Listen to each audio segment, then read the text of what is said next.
Olá, meus amigos do Milk News, estamos uma vez mais e, como sempre, com muito prazer com vocês. Muito obrigado pela sua audiência, pelo seu compartilhamento, por vocês nos auxiliarem a atingir a audiência que estamos atingindo. Bem, é o terceiro programa que eu vou abrir rapidamente falando com uma coisa meio particular. Eu aguardei até agora que alguma resposta fosse dada com relação à perseguição, retalhamento que estavam sofrendo algumas pessoas ligadas a mim.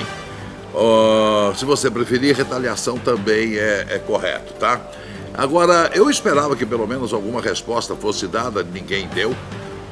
Eu esperava que alguns setores não me respondessem, mas me causou assim uma certa tristeza, pelo menos pelo fato do delegado Aldo Galiano, que sempre foi meu amigo ao longo dos últimos 35 anos num relacionamento de mútuo respeito, não ter se dado ao luxo, entre aspas, de me responder a um amigo.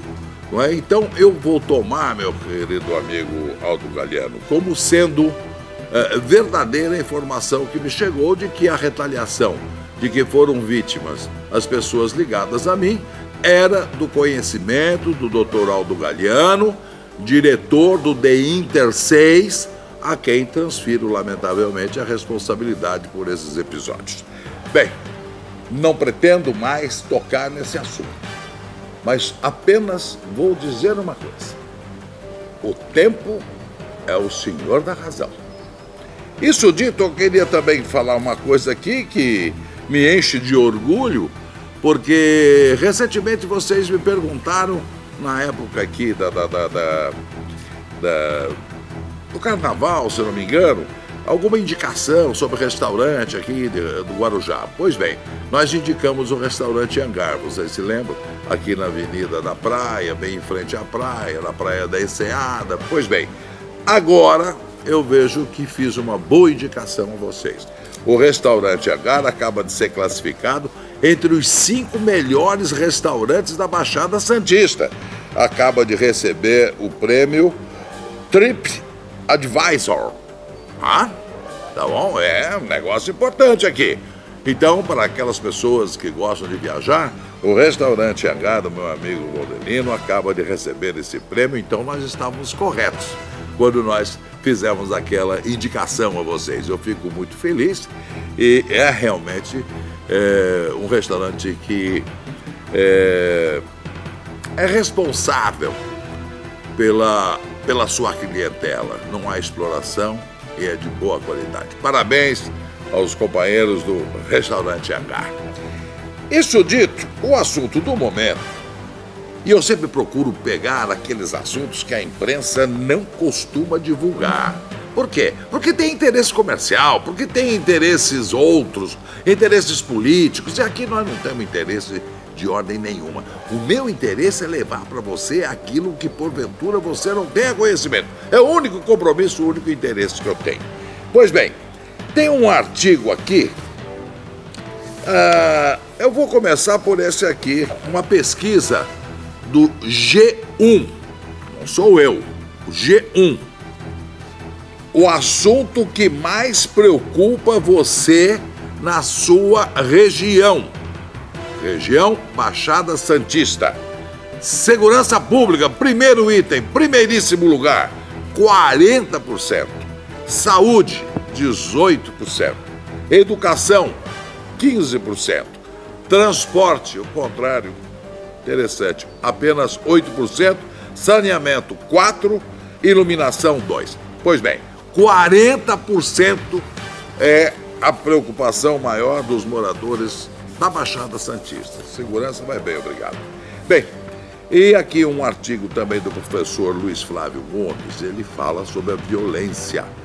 Essa violência que está sendo decantada como tendo diminuído, diz o professor Luiz Flávio Gomes, violência diminui só nos computadores da Secretaria da Segurança Pública. E ele dá aqui os números. O estado de São Paulo, em janeiro de 2013, não obtiveram a queda de 21, e sim observou-se um crescimento de 16, se comparado ao mesmo período de 2012. Não adianta você comparar ao mês anterior. Você tem que comparar no mesmo período do ano anterior. Porque daí tem lá o número de feriados, que isso altera a estatística, o número de sábados e domingos e tal. Então, com relação ao ano anterior, passou de 356 para 416. Na cidade de São Paulo, o aumento foi de 16,6%. E eles anunciaram uma diminuição de 31%. Na Grande São Paulo, o incremento foi de 24,2%. É o 6º crescimento consecutivo. Mas nós estamos, por falar nisso, completando 10 anos do chamado desarmamento. Eu sei que muita gente, talvez, possa discordar de mim.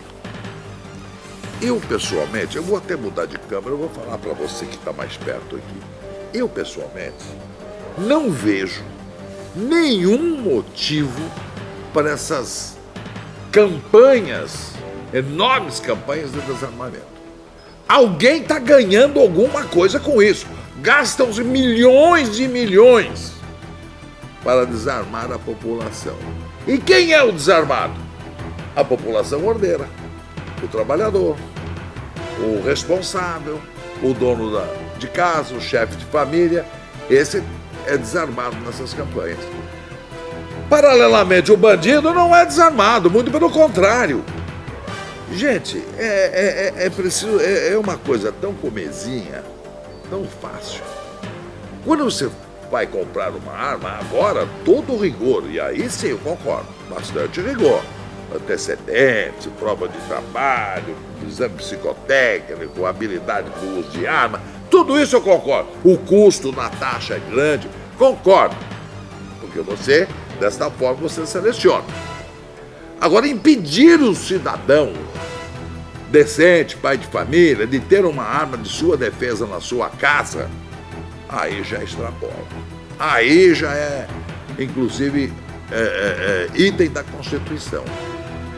Porque o bandido, quando vai comprar arma, ele não vai chegar lá na casa, dar documento de identidade, endereço dele, comprovação de trabalho. Ah, para com isso. Então, veja bem, o bandido continua. Eu, secretário... Não é nem a nível de secretário, é ministro da Justiça aí. Tá? Não sei que interesses existem embaixo disso aí para fazer essas campanhas milionárias. Campanhas custosas. Minuto, segundo, televisão custa caro. Alguém está levando algum. Não é possível. Porque é absurdo se imaginar que o bandido vai comprar numa loja a sua arma. E ele vai em qualquer botequim da periferia de São Paulo, você compra arma raspada. Raspada, ou seja, sem a numeração. Arma clandestina. Qualquer botequim da periferia. Isso para não dizer a facilidade com que você entra com qualquer... Você entra com uma bazuca, com um tanque de guerra, pelas nossas fronteiras. Ali sim, eles estão alimentando o crime organizado com armamento sofisticado e pesado. Então não venham com esse negócio, outra vez mobilizar a população, fazer com que todo aquele aparato, e a população respondeu não, ela quer ter o direito, que haja rigor na seleção. Concordo? E os números aqui mostram que o número de homicídios, apesar daquela campanha, aquele gasto fabuloso, o Tribunal Regional Eleitoral foi mobilizado, houve como se fosse uma eleição, fora a propaganda na televisão, maciça, tudo isso se gastou para o aumento, aqui o aumento da criminalidade do modo geral e de homicídios em particular. E se o sujeito tiver o intuito de matar, se ele quiser matar, se ele quiser cometer um crime, matar, se ele não tiver um revólver, ele vai pegar uma faca, ele vai pegar uma pedra, ele vai fazer o quê? Ele vai matar o sujeito. Isso nada vai evitar. Bom, por falar nisso, o assunto da semana, a condenação do Misael. Misael matou o Mércia. Ou não matou? Ele alega que não. Olha, as informações continuam chegando, né? Tá aqui. Então, por favor, receba aí que deve ser alguma informação. Eu vou dizer uma coisa com toda sinceridade. Eu acho, no íntimo, que ele matou. Ou, no mínimo, com aquele seu assecla lá, aquela figura, tenha matado a mando dele. Até concordo.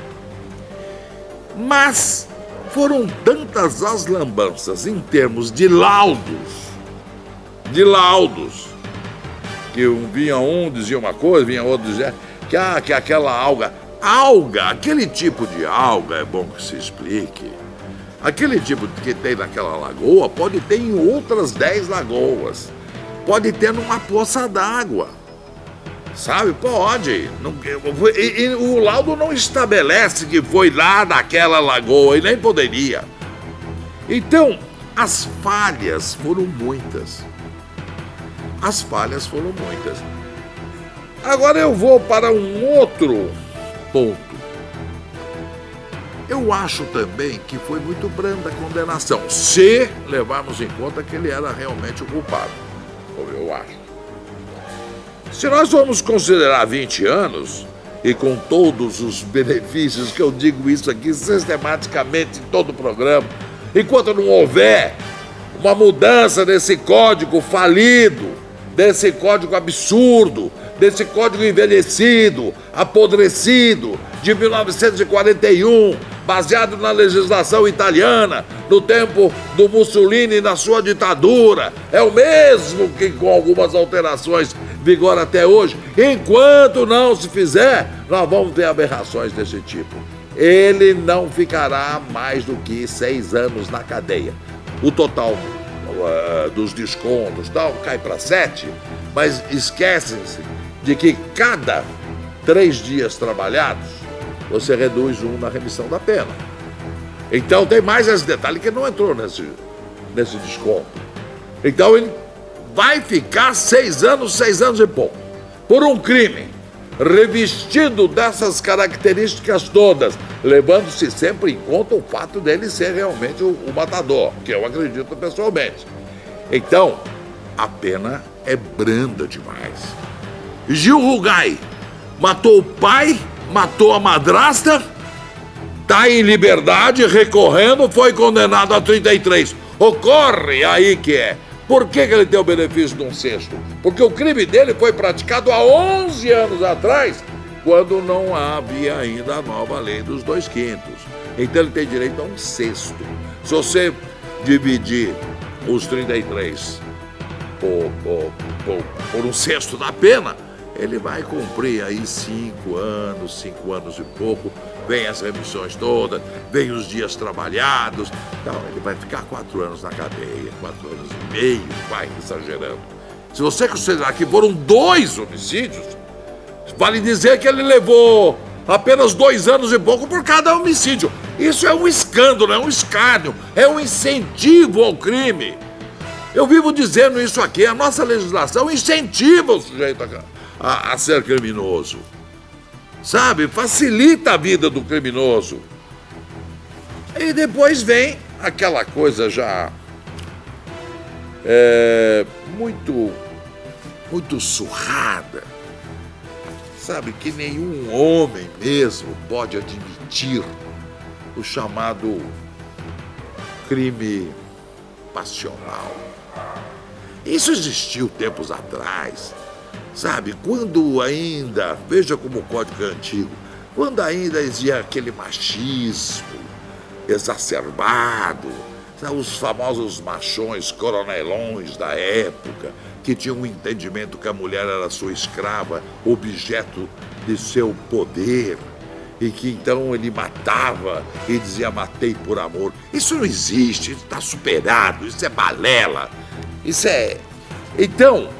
eu quero louvar aqui, primeiro, a atuação do juiz de Guarulhos, que presidiu o júri que condenou Misael.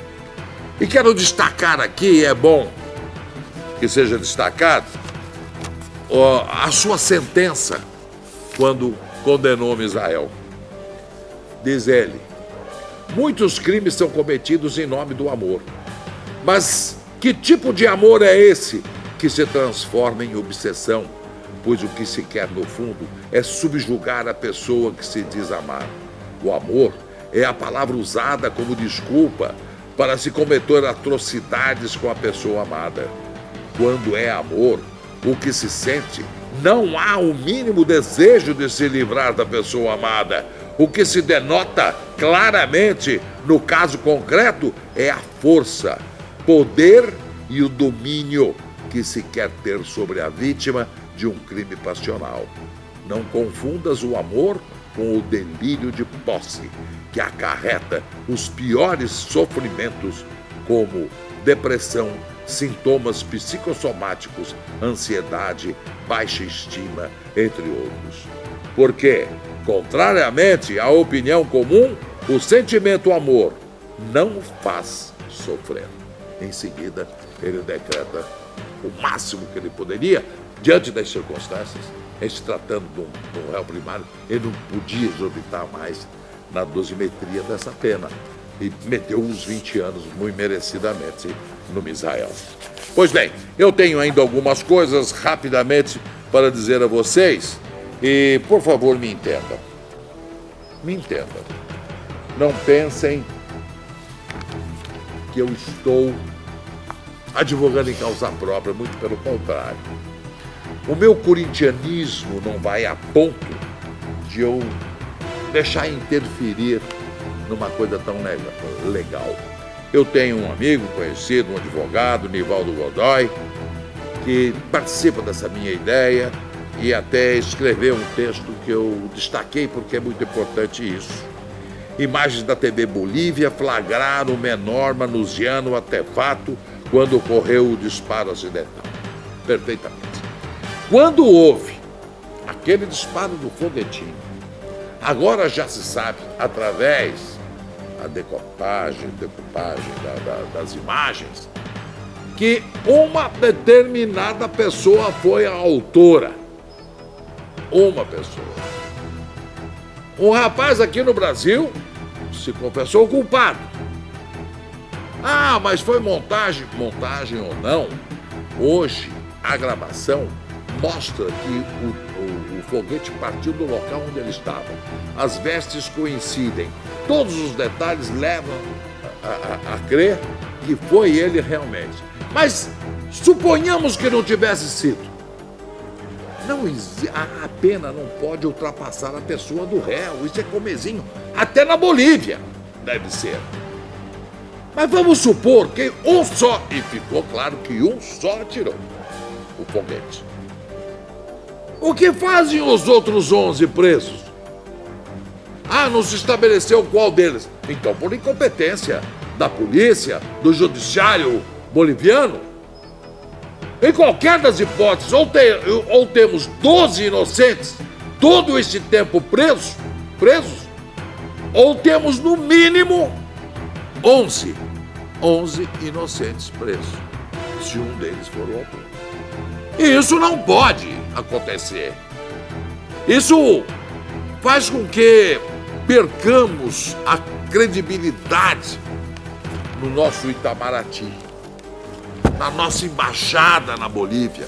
O que estão fazendo os embaixadores, além de frequentarem gostosos e gostosos jantares, reuniões, festas. Está na hora de agir, embaixada. Independentemente de serem corintianos, palmeirenses, são paulinos, são brasileiros. Pelo menos 11 inocentes, se o culpado estiver entre eles. Ou se o culpado for esse rapaz que assume, são 12 inocentes. O que está sendo feito? O que está sendo feito? Eles entraram com uma ação na justiça, alguém lá propôs, e foi negado pelo tribunal, porque não há nem a menor pressão. O Brasil parece que está aceitando esse absurdo. Bem, eu acho que chegou o momento de alguém fazer alguma coisa com relação a esses brasileiros que ali estão. Eu quero encerrar com um caso de um jovem, eu não vou dar o nome porque é menor de idade, embora esteja aqui, considerado maníaco da cruz. Esse menino, 17 anos, não é menino? Ah, perante a nossa lei matou, é um maníaco. Ele já matou algumas moças. Ele faz um interrogatório, daí ele julga, segundo o entendimento dele, e mata. Uma característica, ele mata e depois coloca o corpo, os braços abertos em forma de cruz, daí o apelido de maníaco da cruz. É um psicopata, é um louco, é um doente. Pois bem, nos primeiros crimes ele chegou a ser preso. Mas era menor de idade e, claro, sob a égide, sob a proteção do Código do Menor, ou seja, do adolescente, como é que se chama? O Estatuto do Menor e do Adolescente, ele tomou 3 anos de medida socioeducativa, como diz o Código. Passou esses 3 anos lá. Quando terminou o seu período, não foi submetido a nenhum teste, não foi submetido a uma avaliação de um psicólogo, de um psiquiatra. Pura e simplesmente terminou esse período e ele foi posto em liberdade. O que aconteceu? Já matou mais 3. Nas mesmas circunstâncias. Então, aí está a prova provada de que esse estatuto tem que ser revisto também. Porque este cidadão, embora hoje com 17 anos e mais 6 meses ou coisa parecida, se for preso novamente por essas mortes, ele está foragido. Mato Grosso do Sul, viu? Mas ele pode estar vindo para cá. Esse doente, se for preso, vai ficar mais 3 anos. Uma nova medida socioeducativa e vai ser posto em liberdade novamente. Então, é isso que a gente debate. A gente não quer apenas como vingança da sociedade, não é isso. Eu não prego que a pena seja uma mera vingança da sociedade contra quem praticou qualquer ato. Mas ela tem que ter o seu caráter de defesa da sociedade. É insano imaginar que esse rapaz seja posto em liberdade como foi posto em liberdade, com essas características todas. É insano imaginar que alguém que mata o pai e a madrasta fique 5 anos na cadeia por 2 homicídios seja colocado em liberdade. É esse o mundo que vocês querem, os defensores de tantos direitos? Não é possível, nós vamos conviver, vamos ficar ombro a ombro com todos os insanos, porque eles vão para a cadeia e vão sair novamente se não houver uma reforma desse código. Eu quero me despedir de vocês, já estourei no meu tempo. Muito obrigado pela sua audiência. Colaborem conosco, divulguem o Milk News TV e vamos chegar a 1 milhão de acessos. Já ultrapassamos 650 mil. É muito otimismo meu? Não, não é não. Com o apoio de vocês, eu sei que nós chegaremos a caminho de 1 milhão. Um grande abraço a todos vocês, muito obrigado. E não se esqueça, se você, como dizia meu amigo Gil Gomes, agir com dignidade, você pode não consertar o mundo, mas tenha certeza de uma coisa, no mundo haverá um canalha a menos. Um abraço, até a próxima.